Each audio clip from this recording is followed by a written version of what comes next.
Hi, Mrs. Burks, Mrs. Garino's, Mrs. Hazel, and Mrs. Roman's classes. I'm going to continue reading RJ Palacio's Wonder. I'm supposed to include this in every video, but I'm reading courtesy of the author, RJ Palacio, and the publisher, Knopf. We're starting on page 41. Around the room. Mrs. Petosa told us a little bit about who she was.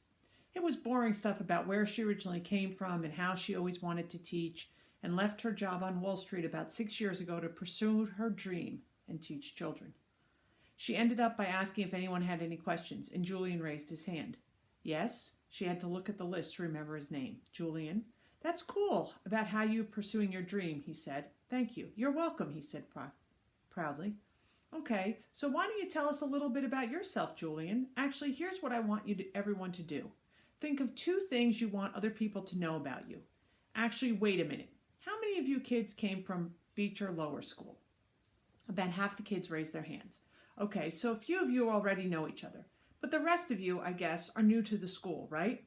Okay, so everyone think of 2 things you want other people to know about you. And if you know some of the other kids, try to think of things they don't already know about you. Okay? Okay. So let's start with Julian, and we'll go around the room. Julian scrunched up his face and started tapping his forehead like he was thinking really hard. Okay, whenever you're ready, Ms. Petosa said. Okay, so number 1 is that, do me a favor and start with your names, okay? Ms. Petosa interrupted. It'll help me remember everyone. Oh, okay, so my name is Julian. And the number 1 thing I'd like everyone to tell everyone about myself is that I just got Battleground Mystic for my Wii, and it's totally awesome. And the number 2 thing is that we got a ping pong table this summer. Very nice. I love ping pong, said Ms. Petosa. Does anyone have any questions for Julian? Is Battleground Mystic multiplayer or 1 player? Said the kid named Miles. Not those kind of questions, guys, said Ms. Petosa. Okay, so how about you? She pointed to Charlotte, probably because her desk was closest to the front. Oh, sure. Charlotte didn't hesitate for even a second, like she knew exactly what she wanted to say. My name is Charlotte, and I have 2 sisters. We got a new puppy named Suki in July. We got her from an animal shelter, and she's so cute. That's great, Charlotte. Thank you, said Miss Petosa. Okay, then, who's next? Lamb to the slaughter. Like a lamb to the slaughter. Something you say about someone who goes somewhere calmly, not knowing that something unpleasant is going to happen to them. I Googled it last night. That's what I was thinking about when Ms. Petosa called my name, and suddenly it was my turn to talk. My name is August, I said, and yeah, I kind of mumbled it. What? Said someone. Can you speak up, honey? Said Ms. Petosa. My name is August, I said louder, forcing myself to look up. And I have a sister named Via and a dog named Daisy. And that's it.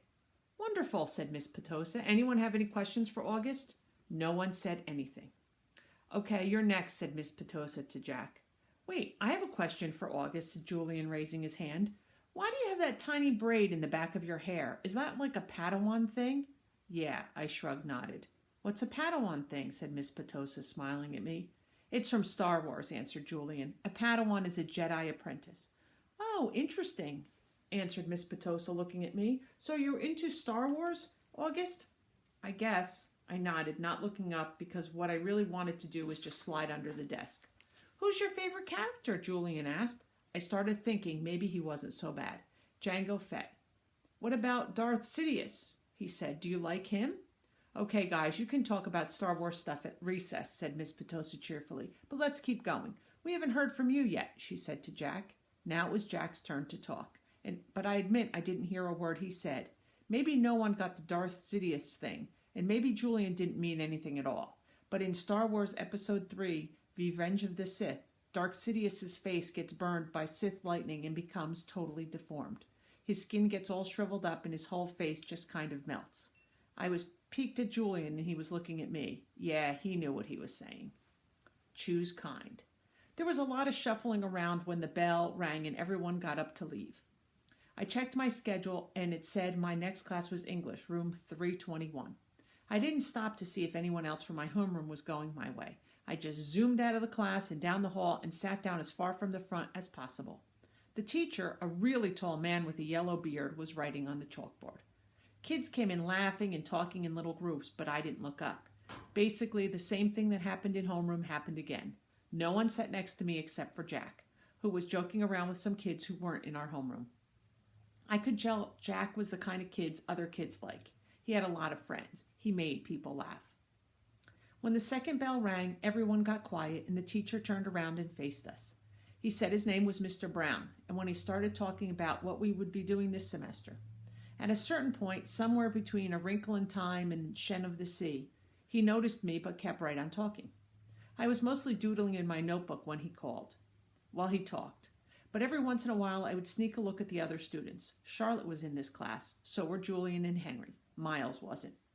Mr. Brown had written on the chalkboard in big block letters, Precept. Okay, everyone write this down at the very top of your very first page in your English notebook. Precept. As we did what he told us to do, he said, okay, so who can tell me what a precept is? Does anyone know? No one raised their hands. Mr. Brown smiled, nodded, and turned around to write on the chalkboard again. Precepts equal rules about really important things. Like a motto, someone called out. Like a motto, said Mr. Brown, nodding as he continued writing on the chalkboard. Like a famous quote, like a line from a fortune cookie. Any saying or ground rule that can motivate you. Basically, a precept is anything that helps guide us when making decisions about really important things. He wrote all that on the chalkboard and then turned around to face us. So, what are some really important things, he asked us. A few kids raised their hands and he pointed at them. They gave answers which he wrote on the chalkboard in really, really sloppy writing. Rules, homework, schoolwork. What else has he wrote? You're not even turning around. Just call out things. He wrote everything everyone called out. Family, pets, parents. One girl called out the environment. The environment, he wrote on the chalkboard, and added our world. Sharks, because they eat dead things in the ocean, said one of the kids, the kid named Reed, and Mr. Brown wrote it down. Sharks. Bees, seatbelts, recycling, friends. Okay, said Mr. Brown, writing all these things down. He turned around when he finished writing to face us again. But no one's named the most important thing of all. We all looked at him, out of ideas. God, said one kid, and I could tell that even though Mr. Brown wrote God down, that wasn't the answer he was looking for. Without saying anything else, he wrote down, who we are. Who we are, he said, underlining each word as he said it. Who we are, us, right. What kind of people are we? What kind of people are you? Isn't that the most important thing of all? Isn't that the kind of question we should be asking ourselves all the time? What kind of person am I? Did anyone happen to notice the plaque next to the door of this school? Anyone read what it says? Anyone? He looked around, but no one knew the answer. It says, know thyself. He smiled, nodded. And learning who you are is what you're here to do. I thought we were here to learn English, Jack cracked, which made everyone laugh. Oh yeah, and that too, said Mr. Brown, which I thought was very cool of him. He turned around and wrote in big, huge block letters that spread all the way across the chalkboard, Mr. Brown's September Precept. When given the choice between being right or being kind, choose kind. Okay, so everybody, he said, facing us again, I want you to start a brand new section in your notebook and called it Mr. Brown's Precepts. He kept talking as we did what he was telling us to do. Put today's date at the very top of the page. And from now on, at the beginning of each month, I'm going to write a new Mr. Brown precept on the chalkboard, and you're going to write it down in your notebook. Then we're going to discuss that precept and what it means. And at the end of the month, you're going to write an essay about what it means to you. So by the end of the year, you will have your own list of precepts to take with you. Over the summer, I asked my students to come up with their very own personal precept, write it on a postcard, and mail it to me from wherever you go on your summer vacation. People really do that? Said one girl whose name I didn't know. Oh yeah, he answered, people really do that. I've had students send me precepts years after they graduated from this school, actually. It's pretty amazing. He paused and stroked his beard. But anyway, next summer seems like a long way off, I know, he joked, which made us laugh. But everyone can relax a bit while I take attendance, and then we're finished with that. I'll start telling you about all the fun stuff we're going to be doing this year, in English. He pointed to Jack when he said this, which was also funny, and we all laughed at that. As I wrote down Mr. Brown's September precept, I suddenly realized that I was going to like school, no matter what. lunch. Via had warned me about lunch in middle school, so I guess I should have known it would be hard. I just hadn't expected it to be this hard. Basically, all the kids from all the 5th grade classes poured into the cafeteria at the same time, talking loudly and bumping into one another while they ran to different tables. One of the lunchroom teachers said something about no seat saving allowed, but I didn't know what she meant, and maybe no one else did either, because just about everybody was saving seats for their friends. I tried to sit down at one table, but the kid in the next chair said, "Oh, sorry, but someone else is sitting here." So I moved to an empty table and just waited for everyone to finish stampeding and the lunchroom teacher to tell us what to do next. As she started telling us the cafeteria rules, I looked around to see where Jack Will was sitting, but I didn't see him on my side of the room.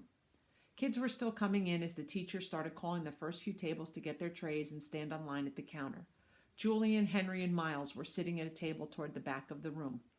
Mom had packed me a cheese sandwich, graham crackers, and a juice box, so I didn't need to stand in line when my table was called. Instead, I was just concentrating on opening my backpack, pulling out my lunch bag, and slowly opening the aluminum foil wrapping of my sandwich. I could tell I was being stared at without even looking up. I know that people were nudging each other, watching me out of the corners of their eyes. I thought I was used to this kind of stares by now, but I guess I wasn't. There was one table of girls that I knew were whispering about me because they were talking behind their hands. Their eyes and whispers kept bouncing over me. I hate the way I eat. I know how weird it looks. I had surgery to fix my cleft palate when I was a baby, and then a second cleft palate surgery when I was 4, but I still have a hole in the roof of my mouth. And even though I had jaw alignment surgery a few years ago, I have to chew food in the front of my mouth. I didn't even realize how this looked until I was at a birthday party once, and one of the kids told the mom of the birthday boy he didn't want to sit next to me because I was too messy with all the food crumbs shooting out of my mouth. I know the kid wasn't trying to be mean, but he got in trouble later, and his mom called my mom that night to apologize. When I got home from the party, I went to the bathroom mirror and started eating a saltine cracker to see what I looked like when I was chewing. The kid was right.